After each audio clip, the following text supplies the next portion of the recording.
Are you thinking about becoming a real estate broker in North Carolina? If so, this video is for you because I'm going to walk you through the process step by step on how to get your real estate license and get started. My name is Tyler Roicki. I help people build better careers in real estate, and what better way to get started in real estate than to go out and get your real estate license, because then you can help people buy, sell, and invest in real estate. And before you get started with the first step of this process to get your real estate license in North Carolina, you're going to want to make sure that you meet the requirements. So you're going to need to be 18 years of age or older when you're applying for your license. You're also going to need to be a U.S. citizen, a non-citizen national, or a qualified alien under federal law. So you got to provide the needed proof for that. But assuming you meet those requirements, you can move on to step one of the process, which is to enroll in real estate school online. So you're going to have 75 hours of approved pre-licensing coursework that you're going to need to complete. And then once you've done that, you can move on to the next step. And by the way, if you need a place to get started with that coursework that meets the state requirements, I'm going to drop a link for you in the pinned comment below so you can get started with that if you'd like. And then step two, once you've completed the 75 hours, is to apply for your real estate license. So pre-licensing students must submit an application to the commission before attempting to schedule their exam. So make sure you do that and follow the steps in sequence here. And at that same point in time that you're doing that, you can go ahead and get your criminal background check completed.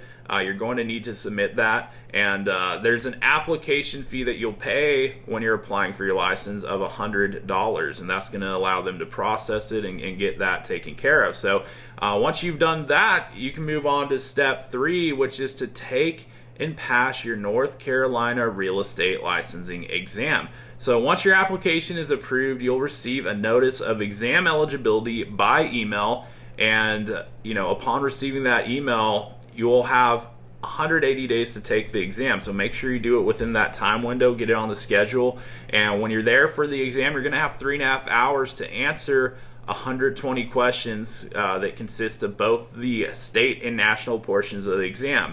And for the state portion, you're going to need to get 29 out of 40 questions correct. And then for the national, you're going to need to get 57 out of 80 correct. That's the passing threshold for each section. You're going to need to pass both of those parts. And there's an exam fee of $64 that you're going to need to pay in order to take that exam. And then once you pass that real estate licensing exam, you can go on and select a sponsoring broker. So to be licensed in active status, you must be employed or associated with a current and active North Carolina real estate brokerage firm or sole proprietor. So effectively, you can't use your license to help people buy and sell until you've done that. So you're going to want to figure out where you're going to want to affiliate your license. And it's not really like getting a job. I mean, you're really figuring out who you want to hire as your broker, and it's going to be where you launch your business at. So I'm not going to go into details in this video on exactly how to find a broker that's the best possible fit for you or even what to look for, but I made another video on the channel here to help you with that process. And if you go check that out, you're going to know exactly what to look for in a broker, as well as what questions to ask them as you're looking at your different options out there, so that you can find the best possible fit for yourself based on your goals getting started in real estate.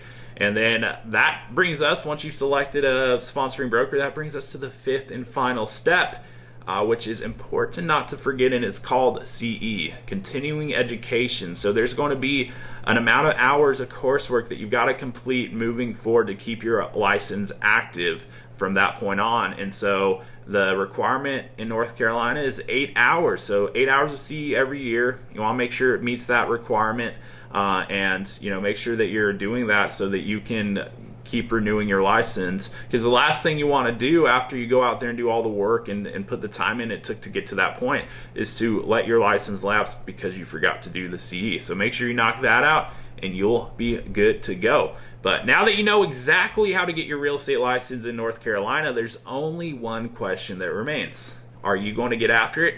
If so, hit the subscribe button so I may continue to share more tips with you on the journey ahead to help you as you progress. And if you haven't done so already, check out the pinned comment below. I've included some links and resources to help you knock out these steps to get your license in hand.